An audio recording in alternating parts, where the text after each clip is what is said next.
अब देख रहे हैं लेटेस्ट कानपुर न्यूज। रूस और यूक्रेन के बीच छिड़े युद्ध की गूंज समूचे विश्व में सुनाई दे रही है।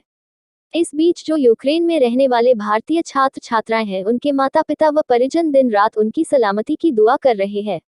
ऐसे में जो भी छात्र छात्राएं सही सलामत अपने वतन लौटकर अपने परिजनों से मिल रहे हैं, उनकी खुशी का ठिकाना नहीं है। कानपुर अजरौली के रहने वाले विपुल सिंह 4 साल पहले कानपुर से यूक्रेन MBBS की पढ़ाई करने के लिए गए थे। रूस और यूक्रेन के बीच छिड़ी जंग के बाद आज जैसे ही विपुल अपने कानपुर अजरौली स्थित घर पहुंचे, परिजनों ने उनका माला पहनाकर स्वागत किया।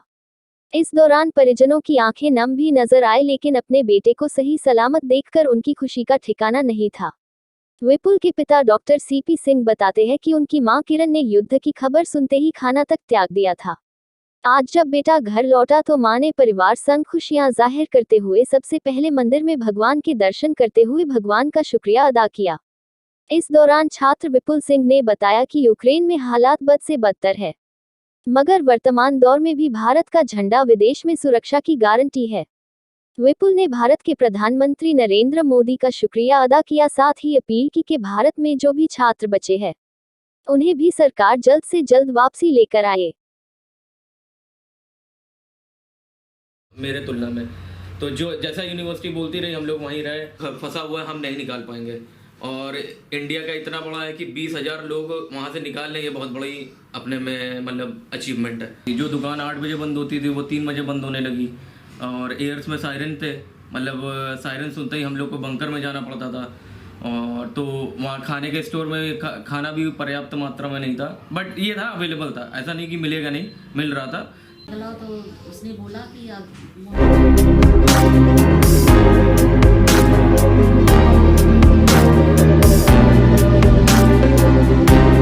सबसे बड़ा श्रेय हमारी गवर्नमेंट को जाता है, जिन्होंने मतलब हमारी सहायता करी।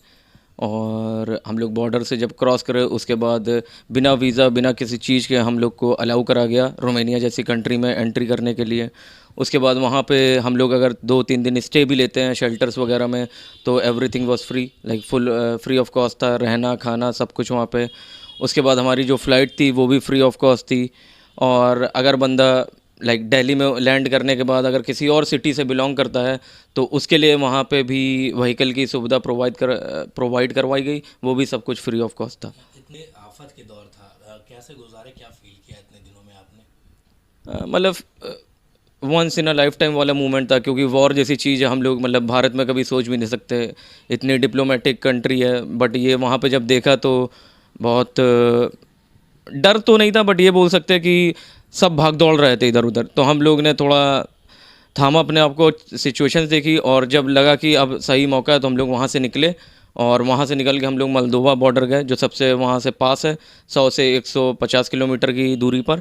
और वहाँ पे हम लोग ने एक दिन स्टे लेके फिर हम लोग रोमानिया के साइड बढ़े। तो बॉर्डर क्रॉस करने के बाद जैसे आपको बताया कोई दिक्कत नहीं हुई। वहाँ पे भारत का फ्लैग देखते ही वहाँ पे पास देते थे, प्लस अंदर पहुँचने के बाद हम लोग को शेल्टर्स वगैरह फ्री सब कुछ मिला था। अचानक जैसे वॉर के सायरन बजते थे तो उस समय विपुल वहाँ पर क्या फील करते थे, और कितनी लगभग पढ़ाई पूरी हो गई थी और कितनी रह गई थी? सायरन्स वगैरह तो अलर्ट के लिए बच जाते थे, मतलब उसकी श्योरिटी नहीं थी कि होगा ही, बट वो हम लोग को पहले ही बता देते थे आप लोग घर से बाहर ना निकलें, क्योंकि कभी भी एयर अटैक या कुछ भी हो सकता है। तो अगर जो बंदा भी रोड पे है या कहीं पे भी है वो तुरंत अपने घर लौट के आता था और बंकर्स वगैरह में छुप जाते थे। प्लस हमारा वहाँ पे 4 साल ऑलमोस्ट कंप्लीट होने वाला है और 2 साल अभी और बचा हुआ है वहाँ पे। ऐसे में ये जो तो पढ़ाई छूट गई, इसके लिए क्या उम्मीदें और कैसा मतलब फील कर रहे हैं कि ये अगर ना होता तो ये पढ़ाई कैसे कंटिन्यू? अभी तो ये है कि वहाँ की गवर्नमेंट ने बोला है कि अभी सारी स्टडीज़ ऑनलाइन चलेंगी, तो और अभी ऑनलाइन चल भी रही हैं। मतलब वॉर वगैरह जो भी है, स्टिल वहाँ के टीचर्स इतने फॉलो कर रहे हैं रूल्स को, और हम लोग की ऑनलाइन क्लास ले रहे हैं। अगर बाद में सिचुएशन लाइक आफ्टर 2-3 महीने के बाद सही होती तो हम लोग वापस उस कंट्री में जाके पढ़ेंगे, क्योंकि 2 साल बचे, हम लोग डिग्री बर्बाद नहीं कर सकते उस चीज़ को। अगर नहीं सही होती है तो फिर उसका कुछ दूसरा उपाय देखा जाएगा। अच्छा, आज अपने माता पिता से आज इतने सालों बाद यहाँ पर मिले और इस सिचुएशन पैनिक सिचुएशन में आके यहाँ पर मिले, कैसा फील कर रहे हैं? बहुत खुश है, बहुत खुश है, क्योंकि वहाँ पे एक टेंस सिचुएशन थी।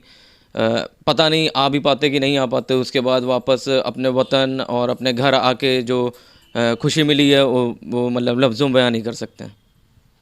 आपका बेटा यहाँ पर वापस आया है, जी। कैसा फील कर रहे हैं? आज बहुत खुशी का माहौल है।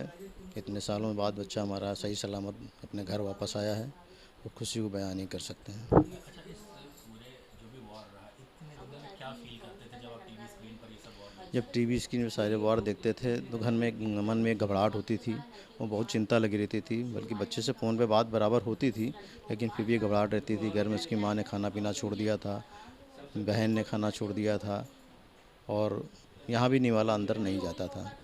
अचानक जब बच्चा आज यहाँ पर घर के अंदर प्रवेश किया तो कैसा फील किया? बहुत अच्छा, बहुत खुश हूँ और पूरा परिवार बहुत खुश है। पूरा ये श्रेय आप किसको देना चाहते हैं? ये सारा श्रेय मैं भारत गवर्नमेंट को देना चाहता हूँ, आदरणीय मोदी जी को देना चाहता हूँ, जिन्होंने इंडियन बच्चों को वहाँ से सही सलामत उनके घर पहुँचाया। कैसा मतलब फील करते थे कि इंडियन फ्लैग्स की गाड़ियाँ जो रहती थी? इंडियन फ्लैग्स की गाड़ियाँ जब वो वहाँ से लग के निकलती थी, तो जो आपकी चाहे वो रशियन सैनिक हों या यूक्रेन सैनिक हों, उन्होंने सही सलामत बच्चों को बॉर्डर तक पहुँचाया। बिल्कुल भारत का दबदबा पूरे विश्व में है, कोई डाउट नहीं। सब्सक्राइब करें हमारे लेटेस्ट कानपुर न्यूज़ चैनल को और बेल आइकन दबाना ना भूलें।